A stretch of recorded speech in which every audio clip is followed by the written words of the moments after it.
வணக்கம் நேயர்களே, விஷன் 9 டிவிக்காக நான் உங்கள் லக்ஷ்மி நாராயணன். இப்போ நம்ம பார்க்க போகிறது வார ராசி பலன் 25ஆம் தேதியிலேருந்து 31ஆம் தேதி வரை எப்படி இருக்க போது பார்க்குறோம்.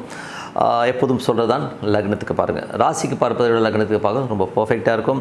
உதாரணத்துக்கு ஒரு மகர லக்னம் விருச்சிக ராசினா விருச்சிக ராசிக்கான பலன்களை பார்க்குறதை விட மகர ராசிக்கான பலன்களை பார்க்கும்போது ரொம்ப பர்ஃபெக்டாக இருக்கும்.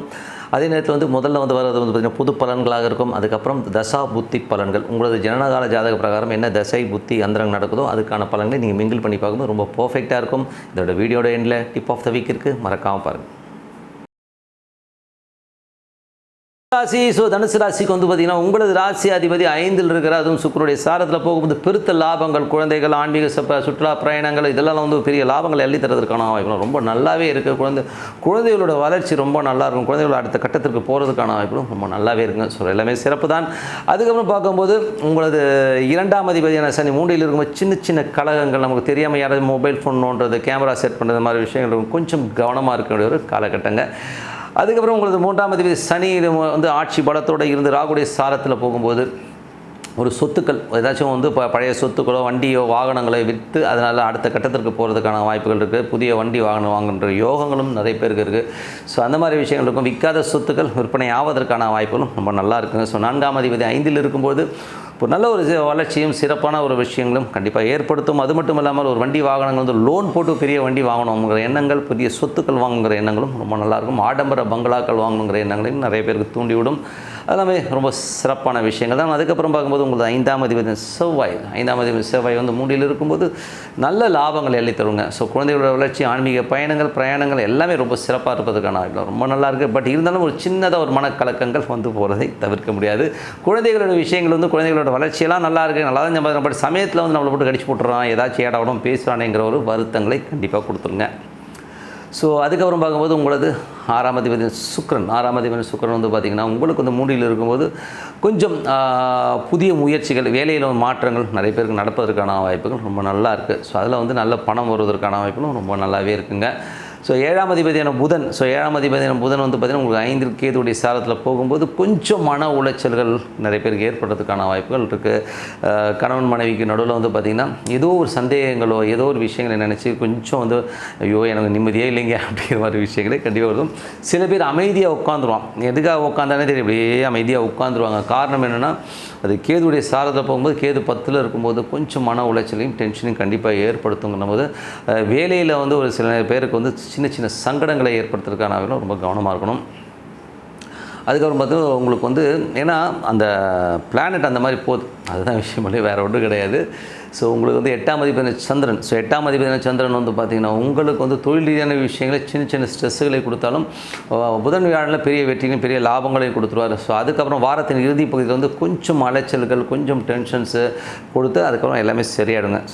9ஆம் அதிபதி சூரியன் 4ல் போகிறது பார்த்திங்கன்னா நல்ல விஷயங்கள், நல்ல ஏற்றங்களை கொடுக்கறதுக்கான வாய்ப்புகள் நல்லா இருக்குது. அப்பாவுடைய சொத்துக்கள் சம்மந்தமான விஷயங்களில் ஏதாவது பாகம் வரணும், அப்பாவுடைய சொத்துக்களை விற்று எனக்கு ஒரு பணம் வரணுங்கிறவங்களுக்கு பணம் வருவதற்கான வாய்ப்புகள்லாம் ரொம்ப நல்லா இருக்குது. அதெல்லாமே ரொம்ப சிறப்பான விஷயங்கள் தான்.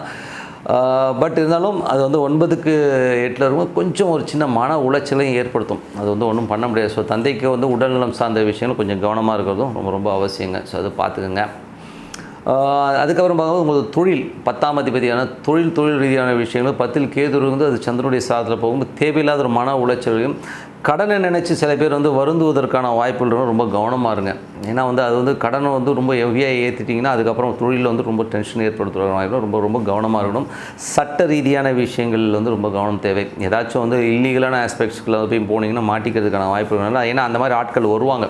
ஏன்னா கேது உங்களுடைய அஷ்டமாதிபதியான சந்திரனுடைய சாரத்தில் போகும்போது தேவையில்லாத நபர்கள் ஆசை காட்டி நம்மளை ஏதாச்சும் மோசம் பண்ணுறதுக்காக வர்றதுனால ரொம்ப ரொம்ப கேர்ஃபுல்லாக இருக்கணும். தொழில் ரீதியான விஷயங்களில் ரொம்ப ரொம்ப கவனமாக இருக்கணும். 11ஆம் அதிபதியான சுக்கிரன் 11ஆம் அதிபதியான சுக்கிரன் பார்த்திங்கன்னா உங்களுக்கு 3ல் இருக்கிறது பார்த்திங்கன்னா நல்ல வளர்ச்சி, நல்ல ஏற்றங்களை கண்டிப்பாக கொடுத்துரும். வேலையில் நல்ல ஏற்றங்களை கொடுத்துரும். வேலையில் நிறைய மாற்றங்களாக நல்ல லாபங்கள் கொடுக்கும். பட் இதில் ஒரே ஒரு பெரிய ப்ராப்ளம் என்னென்னா காமத்திரிகோணம், அது 3, 7, 11 காமத்திரிகோணத்தில் வரும்போது சில நேரங்களில் தேவையில்லாத சபலங்களை ஏற்படுத்தும் போது அந்த மாதிரி விஷயங்கள் கொஞ்சம் கவனமாக இருக்கிறது ரொம்ப ரொம்ப அவசியங்க.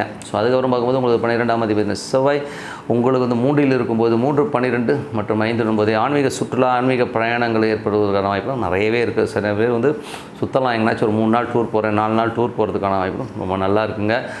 ஸோ எல்லாமே சிறப்பு தானுங்க. ஸோ இதுவரை பார்த்தது வந்து பொது பலன்கள். ஸோ இனிமேல் பார்க்க போது தசாபுத்தி பலன்கள் எப்படி இருக்குன்னு பார்ப்போம். ஸோ தசாபுத்தியில் வந்து பார்த்திங்கன்னா தனுசு லக்னம் சூரிய தசாபுத்தி அந்தரங்கள் எப்படி இருக்குன்னு பார்ப்போம்.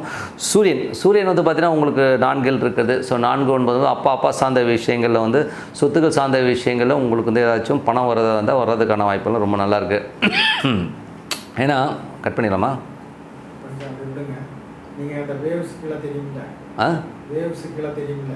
ஆமாம், அப்படியா? ஆமாம் ஆமாம் ஆமாம். ஓ சரி விடுங்க, அப்படியே போயிடலாமா?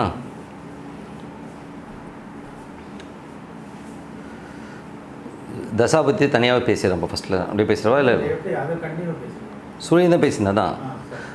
ஸோ தனுசு லக்னமாக இருந்து சூரியன் தசாபுத்தி அந்தரம் நடக்கிறவங்களுக்கு வந்து எப்படி இருக்கணும் போது, ஸோ 9ஆம் அதிபதி சூரியன் உங்களுக்கு வந்து 4 இருக்கும்போது அது தேவையில்லாத என்ன சொல்கிறது, அப்பா சொத்துக்கள் சார்ந்த விஷயங்களால் ஒரு பாகம் வருவதற்கான வாய்ப்புகள் நல்லா இருக்குது. நான் அப்பாவுடைய உடல்நிலை சார்ந்த விஷயம் ரொம்ப கவனமாக இருக்கணும். வெளிநாட்டில் இருக்கவங்களும் வந்து கொஞ்சம் தேவையில்லாத ஒரு மன ஸ்ட்ரெஸ் வருவதற்கான வாய்ப்புகளும் ரொம்ப கவனமாக இருக்கின்ற ஒரு காலகட்டங்க. பட் ஒன்றும் பெரிய ப்ராப்ளம் வராது. பட் இருந்தாலும் கொஞ்சம் எமோஷனாக இருக்கிற மாதிரி ஃபீலை கண்டிப்பாக ஏற்படுத்துங்க தான், கொஞ்சம் கவனமாக இருங்க. தனுசு லக்னமாக இருந்து சந்திரன் தசாபுத்தி அந்தரம் நடக்கணும் வந்து 8ஆம் அதிபதியான சந்திரன். ஸோ 8ஆம் அதிபதியான சந்திரன் வந்து பார்த்திங்கன்னா உங்களுக்கு வந்து முதல் திங்கள் செவ்வாயில் வந்து தொழில் ரீதியான விஷயங்கள் சின்ன பிரச்சனைகளும் அதுக்கப்புறம் எல்லாமே வளர்ச்சியாக கொண்டு வந்து அதுக்கப்புறம் சின்ன அலைச்சலை கொடுப்பாருங்கிறது தான் உண்மையான விஷயம். ஸோ கொஞ்சம் ஜாக்கிரதையாக இருக்கணும். தனுசு லக்னமாக இருந்து செவ்வாய் தசாபுத்தி அந்தரம் நடக்கிறவங்க எப்படி இருக்கும்? செவ்வாய் வந்து பார்த்திங்கன்னா 12 மற்றும் 5ஆம் அதிபதி அவர் வந்து 3இல் இருக்கும்பொழுது நிறைய பிரயாணங்கள், ஸோ ஆன்மீக பிரயாணங்கள் நிறைய பேர் மேற்கொள்வதற்கான வாய்ப்புகள் நிறைய இருக்குது. ஸோ அங்கங்கே போகிறது ஓடுறது இந்த மாதிரி விஷயங்கள் நிறைய இருக்கும். ஆன்மீக பிரயாணங்களை தவிர்க்க முடியாது. ஸோ கொஞ்சம் அலைச்சல்கள் இருக்கும். சில பேர் வந்து சிறு வேறு ஊருக்கு போய் ட்ராவல் பண்ணிட்டு வர்றதுக்கான வாய்ப்புகளும் நிறைய இருக்குங்க. இது செவ்வாய் தசாபுத்தி அந்தரங்கள் நடக்கணும் கண்டிப்பாக நடப்பதற்கான வாய்ப்புகள் நிறைய இருக்குது. அதுவும் செவ்வாய் வந்து ராகுடைய சாரத்தில் போது நிறைய வளர்ச்சிகள், ஒரு சொத்துக்களை விற்பனை பண்ணலாம் அப்படிங்கிற எண்ணங்கள், தாத்தா முப்பாட்டன் சொத்துக்களை விற்பனை பண்ணலாம் அப்படிங்கிற எண்ணங்களும் நிறைய பேருக்கு இருக்கும்.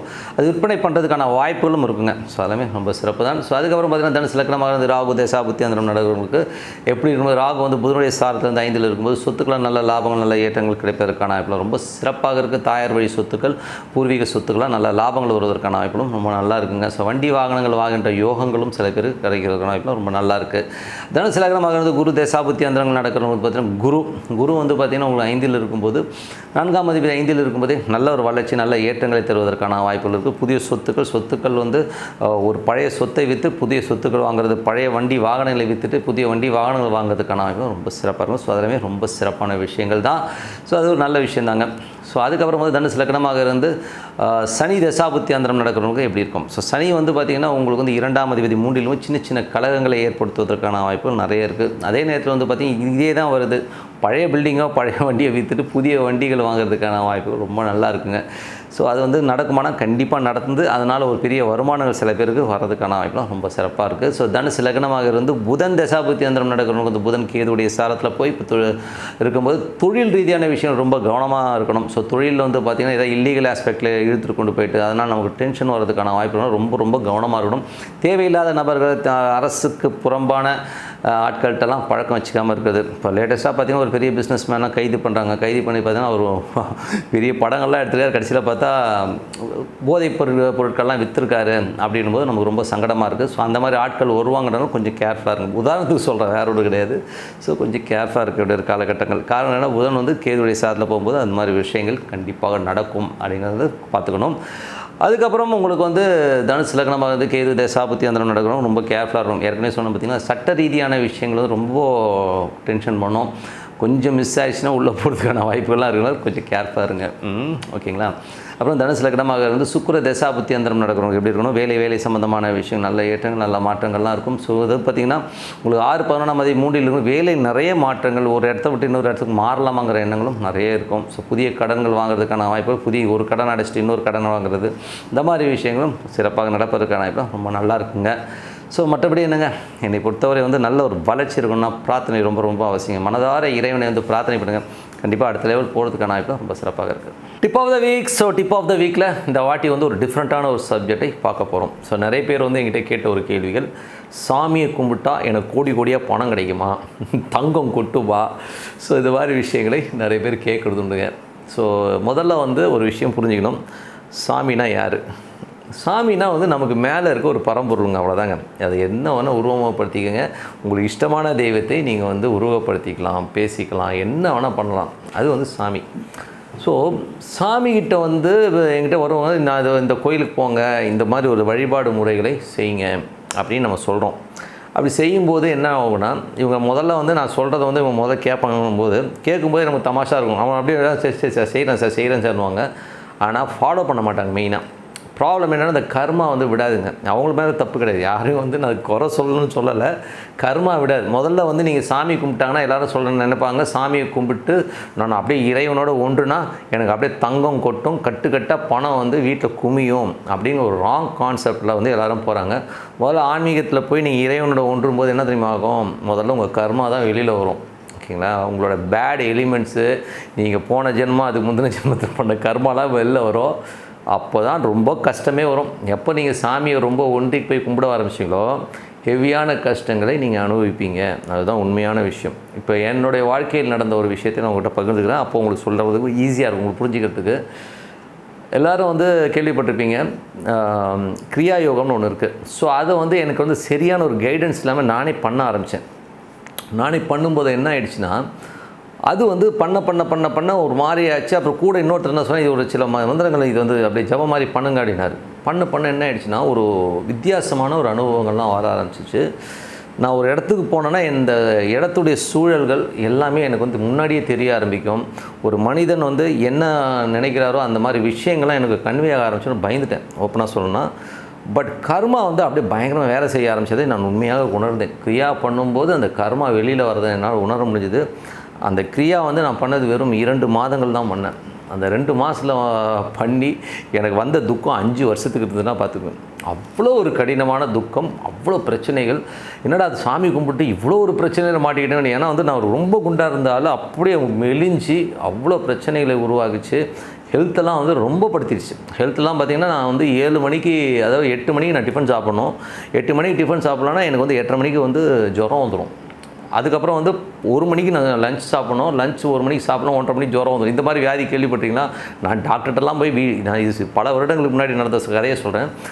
போய் பார்த்தோம்னா டோட்டலாக வந்து பார்த்திங்கன்னா எதுவுமே எல்லாமே நார்மலாக இருக்கும். அதுக்கப்புறம் ஒரு டாக்டர் சொன்னால், என்னடா பண்ண அப்படின்னு கேட்டார் ஒரு டாக்டர். இல்லை சாமி, நான் எதாவது யோகா பண்ணியான்னு. ஏன்னா நம்ம ரிப்பு இருக்குது இல்லைங்களா, அந்த ரிப்பில் வந்து உங்களுக்கு வந்து அந்த தொடப்பக்குச்சி மாதிரி இருக்குமா. ஸோ அதில் போய் ஏர் பிளாக் ஆச்சுன்னு வைங்களேன், அது கிளியர் ஆகிறதுக்கு கிட்டத்தட்ட ஒரு மாதம் ஆகும்.